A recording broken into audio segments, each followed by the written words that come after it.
જો તમે ઈચ્છો છો કે આવતીકાલ અલગ દેખાય, આવતીકાલ તમારી અંદર અને બહારના પરમાશિવ સ્વરૂપે પ્રગટ થાય, તો તમારે આજે તમને કેવું લાગે છે તે નક્કી કરવા દેવાનું બંધ કરવું પડશે.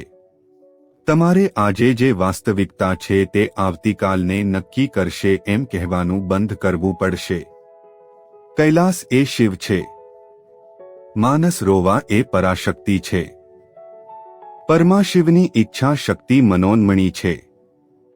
આ સંસ્કૃત શબ્દોને સમજવા માટે તમે સમજી જશો. વાહ, તે ખૂબ જ સ્પષ્ટ છે.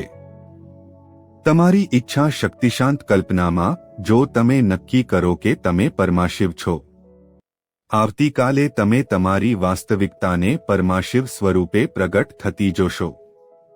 તે પ્રતિબિંબિત થાય છે. દુનિયા તમને પ્રતિબિંબ બતાવશે. તમે પરમાશિવ છો.